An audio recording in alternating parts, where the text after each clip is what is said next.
They say appreciation days are meant to make you feel valued. But for me, that day almost destroyed my career. It started like any other Friday morning, coffee in one hand, laptop bag in the other, the stale scent of office air freshener greeting me as I stepped into the HR department of Vexler Analytics, the data consultancy where I'd worked for 4 years. Before diving into the story, comment where you're watching from and don't forget to subscribe so you won't miss the latest stories. I was used to the quiet hum of printers and the soft clack of keyboards echoing across the cubicles. But that morning, something was different. My coworkers were whispering, smiling, giggling at their desks. And right in the middle of mine sat a gift box, neatly wrapped in silver paper with a red satin bow, a small card taped to the top. "Happy Appreciation Day, Emily. From HR Red Heart." I blinked. "Huh," I muttered. We'd never done personal gifts before. Usually, HR just sent a generic email saying, "Thanks for your hard work," followed by a discount coupon for some random online store. As I placed my coffee down, I noticed something strange. Every desk around me was empty. No one else had a gift box. Just me. Before I could even process it, Mark, my manager, appeared beside my desk. His usual cheerful face looked tense. He leaned closer and whispered, "Don't open that." I froze, half smiling. "What?" He shook his head slightly. "Just don't." "Mark, what are you talking about?" I asked, my hand hovering over the ribbon. He exhaled and said quietly, "Can't you see?" I frowned, glancing down at the box. At first, nothing seemed off. But then I noticed the wrapping paper was slightly torn at one corner, exposing something metallic. It looked like a small USB drive, taped under the lid. A chill ran through me. Why would HR? I started to ask, but Mark interrupted. "Just trust me. Forward it to your email. Don't open it here." Forward it? What was he talking about? Then I remembered. I'd gotten an email earlier that morning. Subject line: "Your appreciation gift awaits, wrapped gift from the HR department." I hadn't opened it yet. I clicked. Inside was a link. "Click here to view your personalized recognition video." I hovered over it with my mouse. "Don't," Mark said again, firmer this time. "Not on the office network." Now my heart was pounding. The room felt suddenly smaller. "Mark, what's going on?" He looked around nervously, then said under his breath, "Someone's setting you up." The words hit me like a punch. Setting me up? For what? He hesitated. Fraud. I laughed nervously, thinking he was joking. But his expression didn't change. "Emily, this isn't a gift. It's bait." Before I could respond, my screen blinked. Another email notification popped up from the CEO's office. "Urgent. Please report to my office immediately." My stomach dropped. I looked at Mark. He was pale. "Just stay calm," he said quietly. "And whatever you do, don't touch that box." I felt dizzy, like the floor had tilted. My entire body went cold as I realized I might already be in trouble. The hallway to the CEO's office felt like it stretched forever. The HR team was standing by the glass doors, pretending to chat, but watching me out of the corner of their eyes. Inside, Mr. Dalton, our CEO, stood by the window. He didn't smile. He didn't even greet me. Just motioned for me to sit. "Emily," he said slowly, "do you know why you're here?" I shook my head. He turned his monitor toward me. On the screen was an email thread with my name on it. Messages I supposedly sent, authorizing bonus payments to fake vendors. I never wrote those," I stammered. He narrowed his eyes. "Our system says otherwise." That's when I realized it. The gift wasn't a celebration. It was a weapon, one meant to destroy my career. But what they didn't know was that I wasn't going to go down quietly. Because I worked with data for a living. And if someone tried to frame me, I could trace them. And I would. Even if it meant taking down HR itself. The meeting with Mr. Dalton felt like standing in a courtroom where I'd already been declared guilty. He leaned forward, folding his hands. "Emily, HR found some irregularities in the quarterly payroll reports. Bonus payments made to accounts that don't exist. Your login credentials were used." My throat went dry. "That's impossible," I said. "I don't handle payroll." He nodded slowly, pretending to understand, but his eyes said something else. He didn't believe me. The HR director, Sandra, walked in just then, holding a folder and that same fake sweet smile she always wore. "Mr. Dalton, if I may," she said, sliding the folder across the desk. "These are the emails and approval forms sent from Emily's account." She turned to me with mock sympathy. "We just wanted to appreciate you today, Emily. It's such a shame it had to turn into this." My heart sank. She was the one who sent the gift. I looked at Mr. Dalton. "Sir, I swear to you I didn't do this. Someone is using my access." He sighed. "Our system logs show no breach. That was it. No trust. No presumption of innocence. Just quiet judgment behind expensive glasses. Please return to your desk," he said finally. "HR will conduct an internal audit. Until then, limit your access to client files." I stood up slowly, clutching the folder like a lifeline I didn't ask for. As I walked out, Sandra smiled again. "Oh, and Emily?" I turned. "Enjoy your gift." Her tone was sharp, taunting, the kind that hides poison behind politeness. Back at my desk, the box still sat there, silent and mocking. My coworkers avoided looking at me, whispering like vultures circling a wounded animal. Mark appeared again. "What did he say?" "They think I did it," I whispered. He cursed under his breath. "I knew it." "Knew what?" He hesitated, then looked around and lowered his voice. "Sandra's been pulling data off people's accounts for months. She's been diverting bonuses, falsifying records. But she's smart, always leaves a trail leading to someone else." My blood ran cold. "And now it's me?" He nodded grimly. "You're the data analyst. You have access. Easy target." I sat down, staring at my screen, trying to breathe. My mind was spinning. Every email I'd sent, every file I'd opened, every report I'd signed flashed through my head. Then something clicked. "Mark," I said slowly, "if she's been diverting data, she must be using the internal servers, which means every transfer leaves a digital fingerprint, even if she deletes it." He nodded. "You can trace it?" A flicker of determination sparked inside me. "Yes, but I'll need admin access and time." He leaned in. "You didn't hear this from me," he said quietly, "but the server room backup logs reset at midnight. If you want evidence, you've got 6 hours." 6 hours. That was all. The office emptied out around 7 p.m., lights dimming one row at a time. I stayed, pretending to recheck my analytics dashboard while secretly logging into the shadow copy of the HR payroll system I'd built months ago for efficiency testing. I hadn't meant to break any rules, I just hated slow systems. But tonight, that tiny act of rebellion might just save me. The screen flickered, loading the last 3 months of bonus transfers. I filtered by IP activity and timestamp.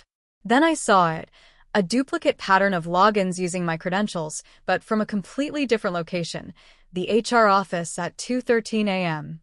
My heart jumped. Someone had remote access to my account. And the only person with admin-level clearance that late was Sandra. I took screenshots, exported the data, and sent everything to my private cloud. My fingers trembled, but I wasn't done yet. Next, I cross-referenced the fraudulent vendor IDs with HR's bonus list.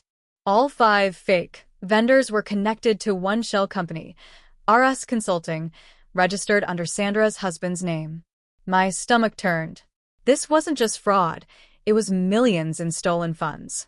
A soft knock on my cubicle wall made me jump. It was Ryan, one of the IT guys. "Hey, Emily's still here?" he asked casually. I forced a smile. "Yeah, just finishing something up." He hesitated. "Sandra told me to run a security scan on your workstation. She said you might have downloaded unauthorized software." Every hair on my body stood up. "Did she?" I said, keeping my tone steady. He nodded. "Mind if I start?" I looked at my screen, open logs, screenshots, evidence of everything I'd just found. I quickly minimized it and unplugged my USB drive, slipping it into my pocket. "Actually, I was just about to shut down," I said. "Go ahead in the morning." He shrugged and left, but I saw it. The brief flicker of hesitation in his eyes. He wasn't convinced. As soon as he disappeared down the hallway, I packed up, heart pounding. I needed to get home. That's when I saw the email notification on my phone. From HR Department. Subject: Unauthorized access detected. Immediate action required. They already knew. They were watching me. But it was too late. I had the proof. Or so I thought. Because the next morning, when I came back, my system access was revoked, my desk was cleared, and the USB drive in my pocket was missing. When I arrived at the office that Monday morning, the first thing I noticed was the emptiness of my desk. My monitors were gone, my files deleted, even my nameplate removed. A cold dread crept through me. Before I could process anything, 2 security officers approached. "Emily Carter?" "Yes. You'll need to come with us. HR wants to discuss some concerns." My stomach twisted. I followed them down the hallway, every step echoing like a countdown to disaster. Inside the HR office, Sandra was waiting. This time, her sweet tone was gone. She didn't even pretend. "Emily," she said sharply, "we have reason to believe you accessed confidential files after hours and attempted to alter payroll data." I blinked, stunned. "That's not true. I was collecting evidence. You set me up." She smirked. "Evidence? That's funny, because IT found traces of unauthorized data extraction from your account. You even tried to remove files using a personal USB drive." My blood ran cold. "That's a lie. Security footage confirms it," she interrupted, tossing a printed photo onto the table. "It showed me at my desk late at night, plugging in the USB. I swallowed hard. They had surveillance. Of course they did. But what they didn't have was the context." Sandra folded her arms. "Emily, you're suspended pending investigation. Effective immediately." I stared at her, disbelief turning into rage. "You're unbelievable. You stole company money, and you're trying to pin it on me." She leaned forward, lowering her voice. "Careful, Emily. Defamation can make things much worse for you." That smug tone, it was the sound of someone who thought she'd already won. I walked out of that office, shaking with fury. Outside, Mark was waiting near the elevators. His eyes said it all. He'd heard. "Emily, I'm so sorry," he whispered. "I need to prove it," I said, voice trembling. "They deleted everything. My access is gone. My USB, someone took it." Mark's jaw tightened. "Then we find another way. Remember, data doesn't really disappear. If we can get into the backup server, we can recover your traces." "But the server resets every week," I said weakly. He nodded. "Unless someone forgot to update the archive schedule." That was all I needed to hear. I wasn't giving up. That night, I sat at my kitchen table with my old laptop, running scripts and remote pings on the public backup mirrors Vexler used. They weren't accessible from the outside, but I still had one ace left. Ryan, the IT guy who'd come to scan my computer. He'd always been decent to me, and I had a feeling he knew Sandra's games. I texted him. "Ryan, I know what Sandra's doing. Please, I just need access to last week's backup logs. I can prove it." He didn't reply for 2 hours. When he finally did, it was a single line. "Meet me at the cafe on 3rd. 10 p.m. Don't tell anyone." My heart raced. When I arrived, Ryan was sitting in a corner booth, hoodie pulled up, looking uneasy. "You're lucky I even came," he muttered. "Sandra's been breathing down everyone's neck since Friday." "She framed me," I said. "You've seen the network logs. You know something's off." He hesitated, then sighed. "Yeah, I've seen things. But if I help you, I could lose my job." "Ryan, she's stealing money. She's using her husband's company to funnel bonuses. Please. I just need the backup data." He looked around nervously, then pulled a flash drive from his pocket. "This is last week's archive. Payroll, email logs, everything. But listen carefully. Once you plug this in, they'll know someone's accessed it. So make it count." I nodded, gripping the drive like it was gold. "Thank you, Ryan. I won't forget this." He gave me a sad smile. "Just be careful. Sandra's not the only one involved. His words echoed in my mind as I drove home. When I got back, I booted up my laptop and inserted the drive. Folders appeared instantly: raw HR data, internal messages, payroll history. I scrolled through hundreds of entries until I saw it. Transfers to RS Consulting again. But something new caught my eye. There was a copy of a hidden email thread between Sandra and Mr. Dalton. Sandra: the analyst won't be a problem after this week. I'll make sure the data points to her. Dalton: good. We'll finalize the RS Consulting renewals after quarter end. My hand flew to my mouth. The CEO was in on it. They were working together. I leaned back, stunned. This wasn't just about me. It was a cover-up. Millions stolen, falsified, and disguised as performance bonuses. I started recording my screen, narrating everything like a documentary: dates, emails, proofs, IP logs, every bit of it. Then I sent it all to one place they couldn't touch: the company's audit board, an external compliance group that reported directly to the investors. Within minutes, I got an automated reply: your report has been received. Investigation will commence immediately. I exhaled for the first time in days. Maybe, just maybe, I'd done it. But peace was short-lived. At 2:17 a.m., my phone buzzed. Unknown number. Nice try, Emily. You should have stayed quiet. My blood froze. They knew. And they were coming for me next. By morning, my heart hadn't stopped racing. I hadn't slept. Every sound outside my apartment made me flinch: a car door, footsteps, a phone vibration. The text from that unknown number kept replaying in my head. Nice try, Emily. You should have stayed quiet. I didn't know who it was: Sandra, Dalton, or someone working for them, but the message was clear. They knew what I'd done. I grabbed my phone and checked my email. No reply from the audit board. Nothing. Had they ignored me? Deleted my message? I opened the folder where I'd saved my evidence, only to find it empty. Every single file was gone. Even the recording. A chill crept down my spine. They'd hacked me. I slammed my laptop shut, panicking. My proof, everything I'd risked, wiped out in seconds. Then a notification pinged on my phone. Breaking news: Vexler Analytics faces internal fraud allegations. CEO under fire. I froze. I opened the article. It said an anonymous whistleblower had submitted evidence of large-scale embezzlement involving company executives. The story was breaking fast: investors demanding answers, clients pulling out. A slow, stunned laugh escaped me. The audit board must have received my email after all, or someone inside leaked it further. But my relief didn't last. There was a knock at my door. 3 sharp taps. I hesitated, then opened it. It was Mark. His face was pale, his tie loose, eyes wide with urgency. Emily, he said, stepping inside, you need to get out of town for a few days.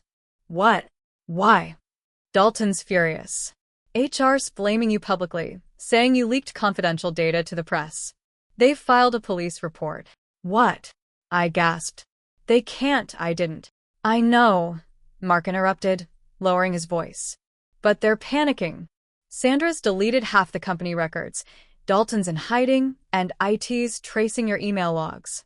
They're trying to spin the story before the truth catches up. I sank into the couch, head spinning. They're burning evidence. He nodded grimly. Exactly. But you might still have one card left. I looked up. What do you mean? Mark took out his phone and played an audio file. It was Sandra's voice. Don't worry, Dalton. Once she's fired, we'll say she's sold data to competitors. The board will believe it. She's got no proof left anyway. My jaw dropped. Where did you get that? I bugged the HR conference room, he said. I was tired of watching them ruin good people. For a moment, I couldn't breathe. This was it, the smoking gun. But then Mark's expression darkened. There's something you need to know, Emily. Sandra's not just doing this for herself. Dalton promised her a partnership. She's been covering up for him for years. You were never the first target, just the most convenient. Rage burned through me. Then we exposed them both. Publicly. Completely. He nodded. I'll help you. We met that night in his car, parked near the river, with our laptops connected through a private network. I'd recovered fragments of my deleted data from system caches, while Mark had dozens of internal memos he'd secretly saved. Together, we pieced it all back. Fake invoices, wire transfers, forged approvals, every dirty trail leading to RS Consulting and Dalton's offshore account. We uploaded it all into a single drive, encrypted, time-stamped, and backed by multiple sources. Then we sent it to 3 places: the SEC, Securities and Exchange Commission, a major financial news outlet, Vexler's shareholders board. There was no going back now. The next morning, chaos erupted. News vans surrounded Vexler's headquarters. Reporters flooded the lobby. Employees were escorted out for questioning. And by noon, it was everywhere. Vexler CEO and HR director implicated in $3.8 million fraud scheme. Whistleblowers' data traces prove cover-up inside analytics firm. Authorities raid Vexler offices. Arrests expected. I stood in my apartment, staring at the screen, tears blurring my vision. After weeks of fear, humiliation, and betrayal, the truth was finally out. But the story didn't end there. At 3 p.m., there was another knock on my door. I opened it and froze. Sandra. Her perfect hair was a mess, her lipstick smudged, eyes wild with fury. "You think you won?" she hissed. "You ruined everything." I stepped back, gripping my phone. "You did that yourself. You have no idea what you've started," she spat. "Dalton will drag everyone down before he lets you walk free." I looked her dead in the eyes. Good. Let him try. For a second, we just stared. 2 people who'd once shared polite smiles at office parties, now enemies divided by truth. Then she left, slamming the door so hard it rattled the frame. Moments later, my phone buzzed again. A new email from the audit board. "Ms. Carter, thank you for your cooperation. Your data was crucial in exposing ongoing fraud. Legal protection has been extended under the Corporate Whistleblower Act. We'll be in touch." I exhaled shakily. It was over. Almost. Because revenge wasn't just about exposing them. It was about reclaiming everything they took. And I wasn't done yet. The next few days felt surreal. Vexler Analytics, the place I'd given 4 years of my life to, was all over the news. Headlines ran nonstop across every major outlet. CEO arrested in corporate fraud scandal. HR director accused of embezzlement, cover-up.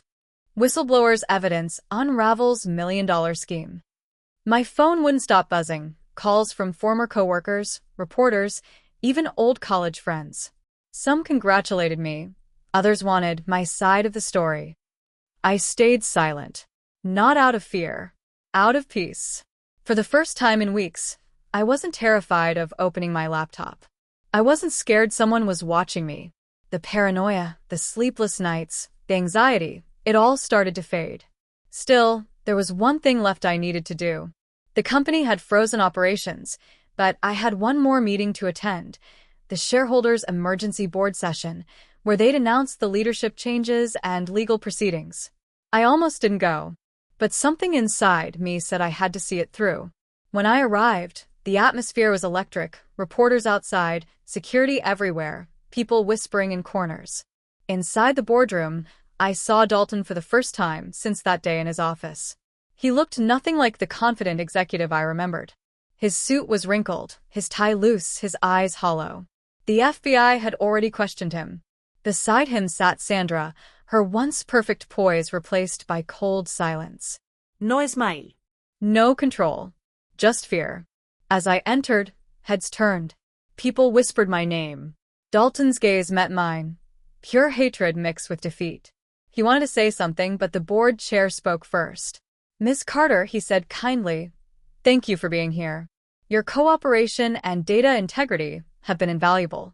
We've reviewed your findings with federal auditors. You've cleared your name entirely."